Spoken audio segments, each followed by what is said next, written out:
Hi everyone, it's Lynn from DevineCentral.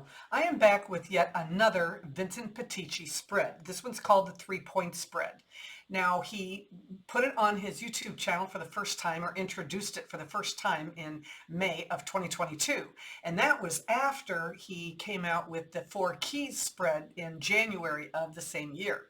So 2022 was his year for playing with spreads, I guess. I printed this off of his website at tarotmaps.com, and you can too. So anyway, this is what it looks like. I am going to use as an example my mini everyday witch deck. It's very small and what actually would fit, it fits in your hand, but it would fit into this spread. What he likes about this is you have 1, 2, 3 different 3-card readings. But yet, what he liked best about it was that everything blended into everything else. So you have your idea, he called it, or your current situation, or a situation, whatever you want to call it. And then it dovetails into the problem. And then we have more than one card to define the problem. Then we have 3 cards down here along the bottom to define the solution. But the problem and the solution are connected. The idea and the solution are connected, and the idea and the problem, everything's connected. So let's take a look. Like I said, this mini deck works great with this little 8.5 by 11 reading. So, I guess we should probably start with a question. Let's grab one here. Out of my 600 questions for your tarot practice, look at my Etsy shop down below. This says, will the person I'm currently thinking of return in my life to stay? All right, that's the question. Let's flip some cards here. We've got the Ace of Swords, Hierophant, and the Knight of Cups. Okay. Then we have for the problem, we have the Queen of Pentacles. We have the Ace of Pentacles. Ooh, another ace. And then we end with the 7 of Cups. Interesting. Okay, so Vincent said you can start at the top or you can start at the bottom. It doesn't really matter. And I'm going back to, will the person I'm currently thinking of return in my life to stay? I think it's just really obvious that the person is represented by the Knight of Cups. Can you see that? The Knight of Cups is obviously the object of your affection, and it seems to me that he too cares very much for you. I think he's a lover. I think he's very caring, but he's a mover and a shaker. And so he's prone to travel. He's prone to jumping into situations and then not following through. That is kind of his MO as the Knight of Cups. So I think he loves love more than he, practices love. And the concept, or the idea of love. And you here are on the opposite end of the spectrum. This is you, probably the queen of practicality, right? This is you and your desire for a new beginning of something that's going to be stable and secure and honest and authentic, because that is the whole thing with the swords, is something authentic, and an ace being something new. And what we're looking for is the marriage card right in the middle. So I think that tells us that Spirit is here listening to the question and giving us the right cards. You want a new relationship that's based on honesty and authenticity with the object of your affection, that will culminate in returning into your life to stay. And of course, stay could very well be meaning marriage. But what's the problem? Okay, so the problem is, I think that in your quest for honesty, you are really a practical person. And I think you are trying to deal with a situation with an individual that doesn't necessarily operate in practicality. This is somebody that operates strictly on emotion.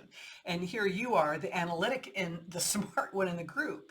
And the problem is you're looking for that home, that stability and the groundedness right here. You're looking for a new era or a new time for this relationship based on being grounded And I don't know if you'll ever get him, off this broom. I don't know if you'll ever get him out of the clouds.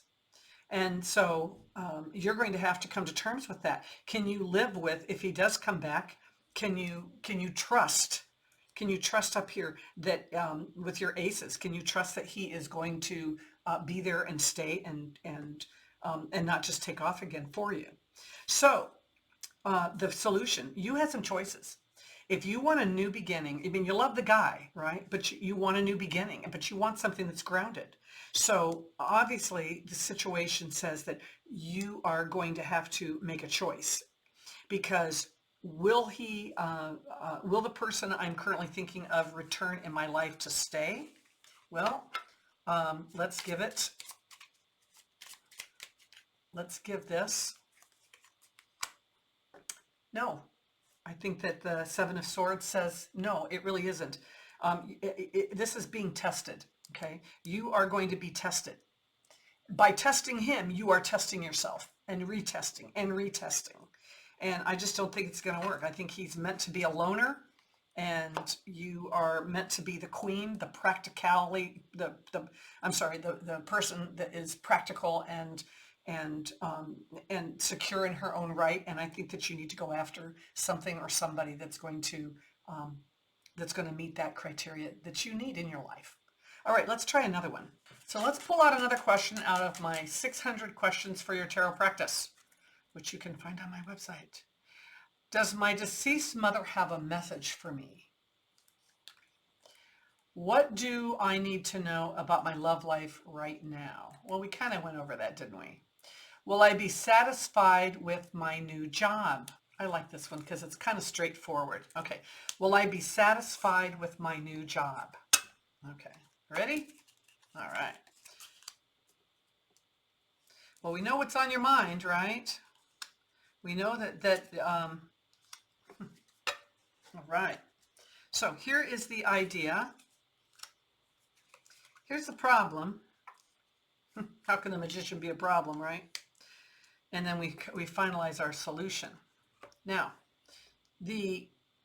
again, you can read it any way you want. So the idea, the situation is the new job. Okay, so you want to be satisfied. The Nine of Cups is kind of the every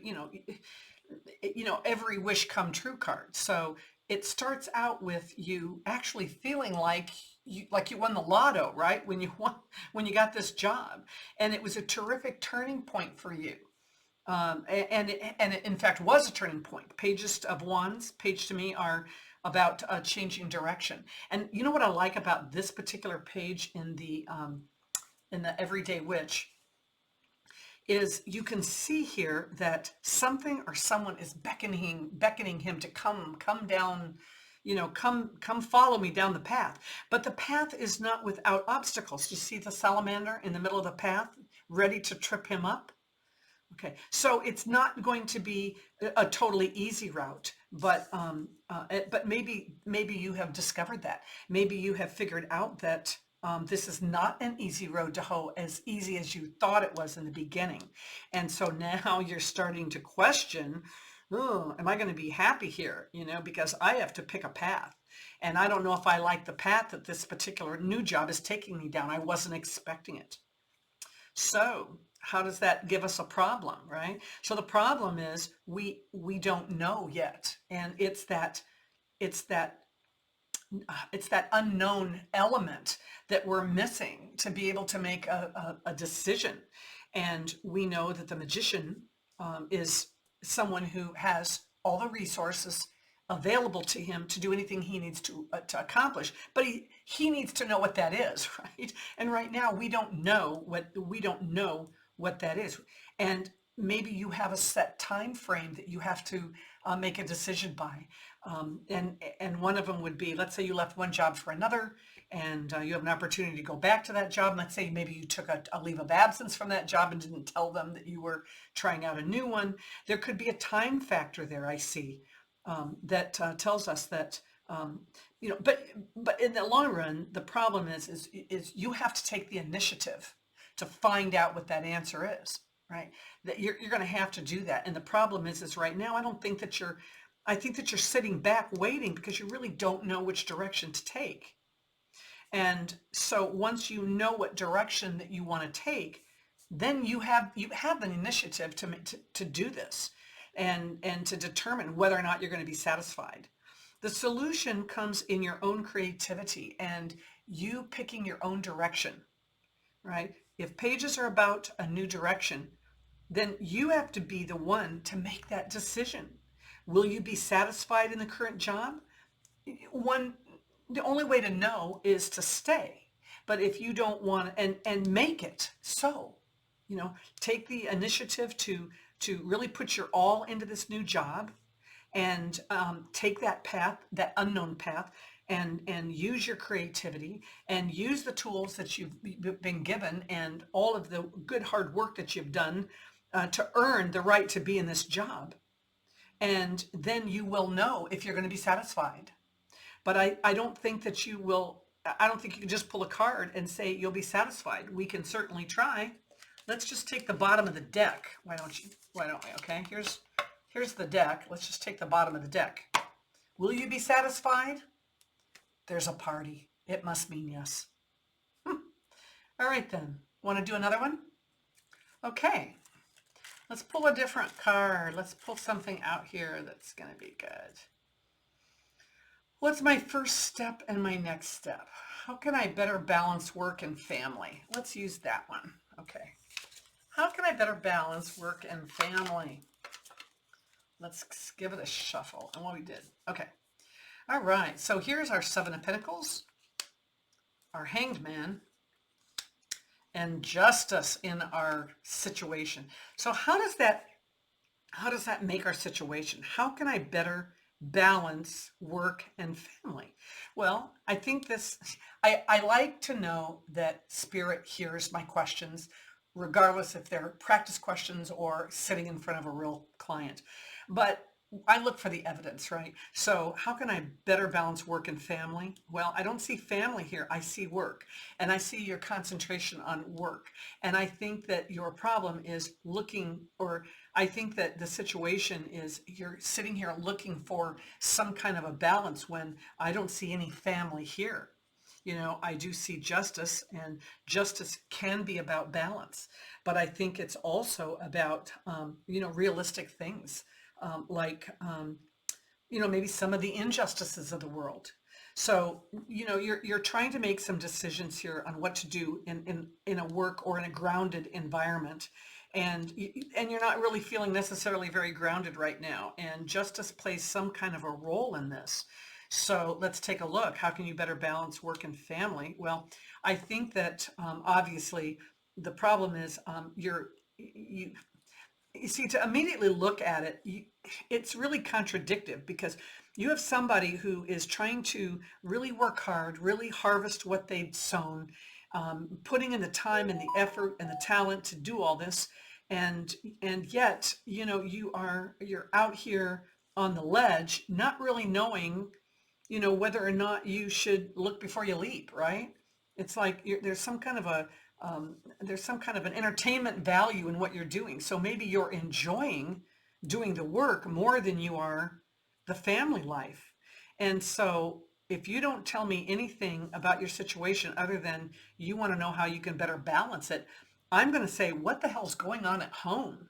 Because it's not showing up here at all. And I honestly think that you kind of like being off on your own and being able to enjoy, the fruits of your labor.